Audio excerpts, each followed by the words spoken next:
Hello guys, welcome to our channel Crick Gossip. So আজকে আমরা IPL 2024 এর match number 20 Mumbai Indians versus Delhi Capitals এর post match show নিয়ে আলোচনা করব। তো গাইস চলো এবার শুরু করি। তো আজকে মুম্বাই ফার্স্ট ইনিংসে ব্যাটিং করছে। তো যেটা তোমরাও দেখছো যে ফার্স্ট ইনিংসে ব্যাটিং করে তারা মানে হেভি একটা স্টার্ট দিছে, খুব ভালো একটা স্টার্ট দিছে রোহিত শর্মা আর ঈশান কিষান। তো মিডল ওভারে টিম হার্দিক পান্ডিয়াও কিছু কন্ট্রিবিউশন আসলো, বাট লাস্ট রোমারিও শেফার্ডের কন্ট্রিবিউশনটা হিউজ ডিফারেন্স করেছে দুইটা টিমের জিতা হারার মাঝখানে। তো তারা এমআই ফার্স্ট ব্যাটিং করে ইন টোটাল 234 করছে, 5 উইকেট হারায়। তার ভিতর স্কোর করছে রোহিত শর্মা 49 রান 27 বলে, ঈশান কিষান 42 রান করছে 23 বলে, আর টিম ডেভিড 45 রান করছে 21 বলে। আর রোমারিও শেফার্ড করছে 39 রান 10 বলে। 10 বলে।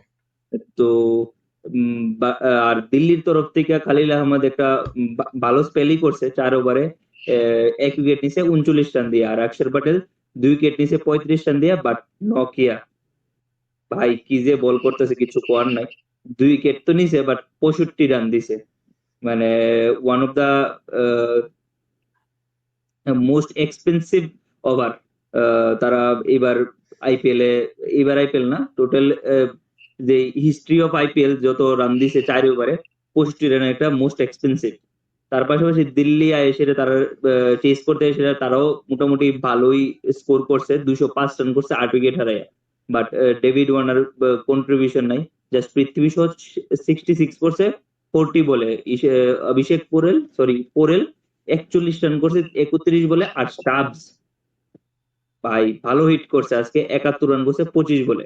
আর গিরাল কোয়েট যে মুম্বাই ইন্ডিয়ান্সের তরফ থেকে 4 উইকেট নিছে 34 রান দিয়ে, আর বুমরা 2 উইকেট নিছে 22 রান দিয়ে। তো তারার এই পারফরমেন্সের কারণেই মেবি বুমরার ওভারটির কারণেই হয়তোবা তারা দিল্লি আর রিকভার করতে পারছে না। তো তোমরা কি মনে হয় আজকের ম্যাচটা, প্রথম ম্যাচটা দেখার পর?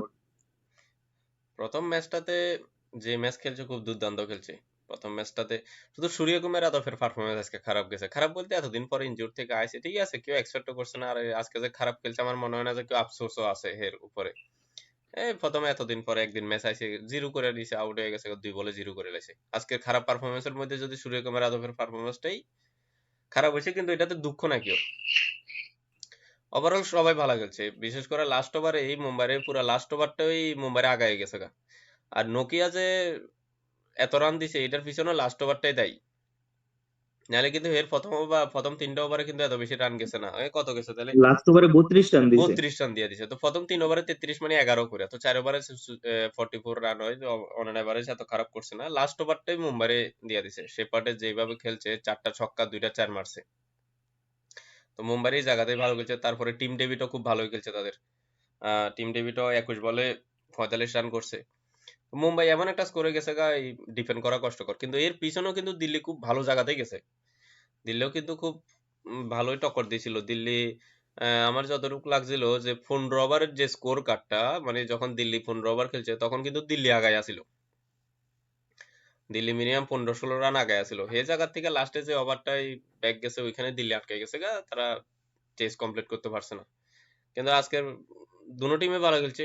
200 চেসিং এ আবার 200 করাও কিন্তু কম ব্যাপার না। দিল্লি কিন্তু এটা করে গেছে। তো ঠিক আছে, ভালোই খেলছে, খারাপ না, দুটো টিমই ভালোই খেললো। আমি মনে করি মানে পুরো ম্যাচের মধ্যে মুম্বাই ইন্ডিয়ান্স এর তারা ইনিংস এর লাস্টের 8 বল তারা 42 রান করছে। এটা অনেক, মানে প্রতি বলে 5-এর থেকে বেশি। এর মধ্যে লাস্ট ওভারে 32 রান প্লাস জাসপ্রীত বুমরার 4 ওভার, 4 ওভারে যে জায়গায় মানে প্রতি বোলার 8 8 রান 10 রান করে প্রতি ওভারে খরচ করছে রান, ওই জায়গায় বুমরা 4 ওভারে 22 রান দিয়েছে মাত্র।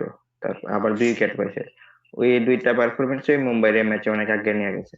আর তাছাড়া দিল্লি ক্যাপিটালস, তারা তারা টিম ম্যানেজমেন্টে সৌরভ গাঙ্গুলি আছে, রিকি পন্টিং আছে, তারা দুজনই আমরা জানি খুব, তারার সময় খুব ভালো ক্যাপ্টেন্সি, মানে ক্যাপ্টেন আসলো। তারা চিন্তা ভাবনা অনেক আগে আসলো অনেক ক্যাপ্টেন থেকে। তো তারা এখন দিল্লির টিম ম্যানেজমেন্টের দায়িত্বে আছে, ঠিক আছে, কিন্তু তারা কি চিন্তা ভাবনা নিয়ে টিম চালাতেছে এটা আমার কোনো আইডিয়া নাই, কারণ অভিষেক পরেল ফার্স্ট ম্যাচে তো প্লেইং 11 আসতো না, ইম্প্যাক্ট প্লেয়ার হিসেবে এসে ভালো একটা ইনিংস খেলছে পাশাত বলে। তো যার কারণে অভিষেক পরেল এখন তারা রেগুলার খেলাইতেছে। তো আমরা দেখছি ঋষভ পান্ত 2-3 ম্যাচ আগে 3 নাম্বারে নাম ছিল, ভালো খেলছে। তো লাস্ট 2-3 ম্যাচে দেখতেছি অভিষেক পটেল 3 নাম্বারে আইছে, মানে ব্যাট করতেছে, আর ঋষভ পান্ত নিচে ব্যাটিং অর্ডারটা আরো নিচে নিয়ে গেছে। বিশেষ করে আজকের কথা যদি আমি কই, মুম্বাই ইন্ডিয়ান্স 234 রান করছে, যার জবাবে দিল্লি ক্যাপিটাল ভালো খেলছিল, কিন্তু 235 রান যদি টার্গেট পাইতে লাগে, 3 নাম্বারের ব্যাটসম্যান এসে এরা কোনোদিন 31 বলে 41 করলে ম্যাচ জিততো না। বিশেষ করে এই মানে টপ অর্ডারের ব্যাটসম্যান 31 বল যদি খেলে, তার মিনিমাম 60-65 রান করা দরকার। তারপরে এই ট্রিস্টান স্টাবস দারুণ খেলছে, 25 বলে 71 রান, মানে মানে এত ইম্প্যাক্টফুল খেলা খেললেও সেটাও ম্যাচটা তারা 29 রানে আছে। আর ঋষভ পান্ত আহ, আজকে বেশি কিছু করতে পারছে না, 3 বলে 1 রান, অনেক নিচে আছে। তারপরে একটা প্লেয়ার নিয়ে অনেক আলোচনা হইতেছিল দিল্লি ক্যাপিটালসে, যে কুমার কুশাগরা, ওরে কবে খেলানো হইব। আজকে খেলাইছে, কিন্তু যে জায়গায় খেলেছে আমার হিসাবে না খেলালে আরো ভালো আসলো, কারণ 1 বল পাইছে, লাস্ট ওভারে 3-4 বল আগে থাকতে নামছে আর ব্যাট করতে আইছে ললিত যাদব, অক্ষর প্যাটেল তারার পরে। তো কি কারণে উড়ে নামাইছে, উড়ে নিচে, এর থেকে ভালো যদি আর একটা বলার খেলাইতে পারতো, তাহলে হয়তো মুম্বাই স্কোরটা আরেকটু কমে আটকে নিতে পারতো। তো যাই হোক, ম্যাচটা ভালোই খেলছে, দিল্লিও রান করছে ঠিক আছে, কিন্তু লাস্ট লাস্ট পর্যন্ত 29 রানে ম্যাচটা হারে গেছে। আর মুম্বাই ইন্ডিয়ান্স তারা ফার্স্ট ম্যাচ জিতছে এই সিজন। মানে ফার্স্ট ম্যাচ জিতছে, যে এখানে কি কোনো হার্দিকের কোনো অবদান আছে যে শিব মন্দিরে যায় এসে আরাধনা করে আইছে? এটা কিন্তু খুব ইম্প্যাক্টফুল এফেক্ট। যেমন আমরা দেখছি ওই যে বিরাট কোহলি যখন একদম খুব ক্রাইসিস সিচুয়েশনে আসিল, যে একদম পারফরমেন্স একদম খারাপ, সেও মহাকাল মন্দিরে যায় এসেরা পূজা দিয়ে আইছে। আরো অনেকের দেখছি যে যখনই লাইফে কোনো খারাপ কিছু যায় তখনই কোনো মন্দিরে যায় এসেরা পূজা দিয়ে লাইফটা ঘুরে জায়গা। হার্দিকও পরশুদিন মনে গেছে, আমার মনে হয় 5 তারিখ, হম হম। আজকে সে প্রথম জয় ফাইল আছে এবং একদম পারফরমেন্সও খুব ভালো হইতেছে, জিত পাইছে, সবকিছু পাইছে, পুরো ফেভার হবে বোম বলে। হার্দিক গেছে। আহ, তারা আজকের ম্যাচের আগে মুম্বাই যে ম্যাচটা খেলছিল এটা 5-6 দিন আগে, মানে প্রায় 1 সপ্তাহের একটা গ্যাপ পাইছিল। তো তারা একটা ফ্রি টাইম এনজয় করছে একটা জায়গায় গিয়ে, তো জামনগর সম্ভবত যে প্লেসটাতে তারা আসিল। তো ওই জায়গাতে হার্দিক পান্ডিয়া মন্দিরে গেছে, সোমনাথ টেম্পলে সম্ভবত গেছিল। হুম। তো গিয়া ঠিক আছে, কিন্তু তাছাড়া দিল্লি ক্যাপিটালস এর স্কোয়াডটা আরো উইক হয়ে গেছিল। তার তো Kuldeep Yadav injured, Mukesh Kumar injured, plus আজকে মিচেল মার্শও ইনজুর্ড আসলো, তো তারা টিমটাও উইক আছিল। তো আজকে মুম্বাই ইন্ডিয়ান্স ভালো কিছু একটা করবো, এটা মানে সবাই আশা করছিল, আর এমনই তারা খেলছে।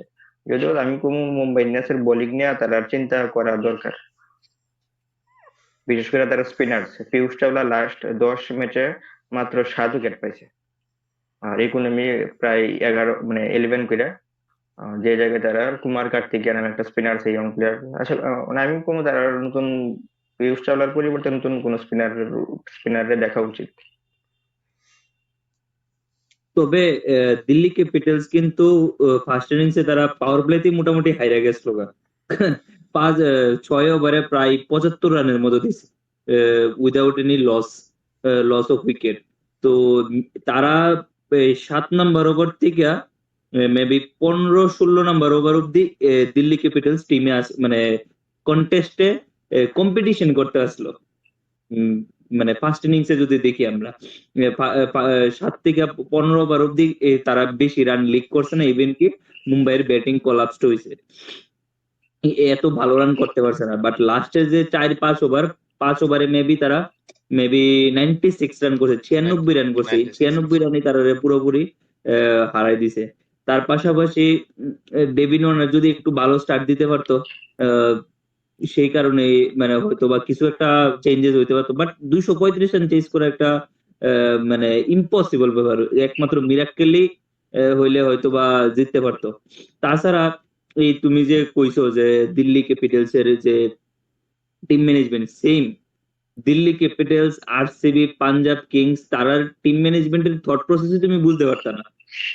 মানে কুমার কুশাগ্রার নাম সবাই শুনতেছে, ইভেন কি তারা অকশন টেবিলে অনেক কিছু মাথা বাইরে বাইরে করছে হেরে নেওয়ার লিগা। তুমি হেরে লামাইছো অক্ষর প্যাটেলের পরে, ললিত যাদবের পরে। তো অভিষেক পোরেল নামানোটা মানে কিরকম চিন্তাধারা, অভিষেক পোরেল যে টাইপের প্লেয়ার, তারারে লোয়ার ডাউন খেলায় সেটা হিটিং এ কাজ করাই দিব। মানে আমি যতটুকু বুঝলাম এর পারফরমেন্সটা লাস্ট সিজন প্লাস এবারের সিজনের এর ইম্প্যাক্ট সাবে যে সময় আওয়ার আইছে ওই সময় যে পারফরমেন্সটা করছে আমার মনে হইতেছিল ওই সময় ঋষভ পান্থ থাইলেই বেটার হইতো। তো এর যে এত রান চেজ 235 রান টার্গেটের ভিতরে হে 5 ওভারে একলি খেলছে। এই 5 ওভারে 41 রান করে মানে আমার মনে হয় না কোনো টিমের লাভের কারণে কোনো একটা কিছু করছে, হয়তোবা হে ট্রাই করতে আসলো মারতে পারছে না। ইয়ংস্টাররে তুমি ডাইরেক্ট দোষ দিতে পারতে না। টিমের ভিতরে বড় বড় কোচ মেন্টর তারা বই দিয়েছে, তারারই থট প্রসেস তুমি বুঝতে পারতে না, কারণ তারা কিরকম ভাবে টিম সিলেকশন করতেছে, কিরকম ভাবে টিমটা চালাইতেছে, এটা একটা হিউজ লস। তারার মতো যারা যারা মানে এরকম ভাবে রিকি পন্টিং কিন্তু কম সময় ধরে দিল্লি ক্যাপিটালসের ক্যাপ্টেন কোচিং করতেছে না, অনেক সময় হয়েছে, 3-4 বছর হয়ে গেছে মেবি। তো তারা থট প্রসেস কি ইভেন কি তারা অকশন টেবিলে একদম বাজে অকশন করে দিল্লি আরসিবি আর পাঞ্জাব কিংস, তার কোনো থট প্রসেস তুমি বুঝতে না। তো তারা কোনো সময় কাপ নিতে পারতো না, এটা আমার চিন্তা, আমার মতামত আর কি। তারা প্ল্যান চেঞ্জ করতে লাগবে, তারা এখনো ওই যথারীতি যেভাবে তারা আগে শিক্ষা আছে ওইরকম ভাবে চলতেছে। আমার মনে হয় যে ইয়ং কোচ এটি আমার মনে হয় যে তাদের চিন্তা ভাবনাও সেই আগের মতনই রয়ে গেছে গা, যে একজন অ্যাটাকিং খেলবো, একজন ডিফেন্ড খেলবো, একজনের ম্যাচটা ধরে রাখবো, একজনের টাইনা লই যাবো। তো ওরকম ভাবে এখন খেলা চলে না। এখন যদি তোমার মারতে লাগে সবাই একসাথে মারতে লাগবো টি-20 খেলায়, তুমি যদি এখনো যদি আগের মতন ধরে রাখো যে হ্যাঁ তুমি একজন ডিফেন্ড করেন না প্লেয়ার নামাইছি, একজন অ্যাটাকিং প্লেয়ার নামাইছি, তুমি অ্যাটাক করো তুমি ডিফেন্ড করো, ওরকম ভাবে এখন খেলা চলতো না। এখন মারতে লাগবো মানে মারতে লাগবো, তুমিও মারো আমিও মারো। হুম। তো আমার কাছে মনে হয় যে যেমন ওই টিম ম্যানেজমেন্টের এখন ওই চিন্তা ভাবনা করে রয়েছে। অ্যাঙ্কর রোল যারা করতেছে টিমের ভিতরে তারাও দরকার আমার 160 স্ট্রাইক রেটে খেলা মিনিমাম। 160 নিচে যদি এখন নাইলে তো স্ট্রাইক রেটে খেলে তাহলে তুমি এখনের দিনের টি-20 তে তুমি টিকতে পারত না। 150 তো এখন রিস্ক, তুমি 150 মানে কত তোমার হিসাবে গেলেও তোমার 180। তো 180 রান আজকের দিনে চেস করা আমার কাছে মনে হয় না এতটা বিগ ইস্যু। একদম সিম্পল, এখন কোনো ইস্যুই না এখন 180। এখন তো বলার মানেই না, বলার আইসে শুধু পিটা খাওয়ানোর লাগা এখন ম্যাক্সিমাম। আমি একটা জিনিস দেখি যে ইন্ডিয়ার ব্যাটসম্যানের কথা যদি আমি কইছি, কোন প্লেয়ারের নাম কইতাম না, মানে ইন্ডিয়ান ব্যাটসম্যানরা যদি একটা যদি ছক্কা মারে তো নেক্সট বলে তারা সিঙ্গেল বের করে রান চালাইয়া যা, তারা ওই চিন্তা ভাবনাটা থাকে না যে একটা ছক্কা মারছি আমি, কেউ এবার আমি আরো 2টা ছক্কা মারতাম, চেষ্টা করি না, ছক্কা একটা মারে মানে নেক্সট বলে সিঙ্গেল নিয়ে আনে। এটাই ওয়ান ডে ম্যাচের চিন্তা ভাবনা। টি-20 এটা ম্যাচে হচ্ছে একটা মারছে আর 3টা মারো। এটা হচ্ছে কি ধরনের, এটা হচ্ছে টিমের কোন প্লেইং ইলেভেন খেলতেছে, কতটুকু লিভারেজ পাইতেছে ওই ব্যাটসম্যানটা, এটাও ম্যাটার করে। এখন যদি মনে করো মানে তুমি, আমি বুঝতেছি তুমি মানে কার কার ইন্ডিকেট করে কইতেছো, ঠিক আছে নো ডাউট, বাট টিমের লিভারেজেরও ডিপেন্ড করে অনেক কিছু। তুমি যারে খেলাইতেছো তুই হে যদি একলি লোন ওয়ারিয়র থাকে তাহলে তো কিছু করার নাই, এর এরকম ভাবে চিন্তাধারা করতে হইব। তো আমি যদি 160 স্ট্রাইক রোটে কেউ অ্যাঙ্করিং করে, ওই মানে পার্টনারশিপটাও সেই পরিমাণই লাগবে, পার্টনারশিপও মিনিমাম 160-180 স্ট্রাইক রেটে খেলতে হইব। তারা খেলবো 100 স্ট্রাইক রেটে, তুলে কেমনে হইব? ওইটাই তো ঠিক কইতেছি আছে না, না? যে একজন স্ট্রাইক রেটে খেলতেছে 200, আরেকজনে খেলতেছে 80, 90, 100 তে। তো এভারেজ হয়ে সেটা এটা কই দাঁড়াইতেছে? আর আজকে কিন্তু হার্দিক পান্ডিয়া খেলাটা মাটি করে দিছিল, না, যে হার্দিক স্ট্রাইক রেটে। পান্ডিয়ার আজকে আমি কইতেছি হার্দিক পান্ডিয়া আজকে স্ট্রাইক রেট হের বেশি ভালো আসতো না, কিন্তু যে জায়গায় আজকে নামছে এমন না যে প্রেসার আসতো না, কারণ 2টা উইকেট পরের পর আউট আসতো, তারপরে 4 নম্বরে আইছে, 4 নম্বরে আইসে হে জাস্ট 1-2টা শর্ট খেলছিল, প্রায় আরো 2টা উইকেট আউট হয়েছে, মানে 4টা আউট হয়ে আসলো 40 রানের, মানে 40 রানের মধ্যে। তারপরে তো হে অ্যাটাক মানে যে জায়গায় করবো ওই জায়গায় হে নিজে আউট হয়েছে।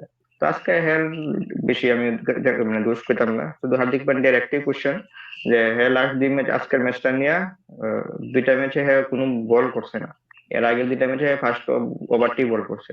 তো হের ফিটনেস কি ঠিক আছে নাকি, যদি ফিটনেস যদি ঠিক না থাকে তাহলে তো অনেক বড় কোশ্চেন মার্ক, জাস্ট এটাই। ঠিক আছে, তাহলে আজকে আমরা এই ম্যাচের ভিডিওটা এখানে, এই ম্যাচের ডিসকাশনটা এখানেই শেষ করছি। আশা করি তোমাদের ভিডিওটা ভালো লাগবে। ঠিক এমন ভাবে বাকি টিমগুলো সম্পর্কে জানতে আমাদের YouTube channel Crick gossip subscribe করুন। তার পাশাপাশি লাইক এবং কমেন্ট করে আপনাদের মতামত জানান। থ্যাংক ইউ, গুড নাইট, শুভরাত্রি।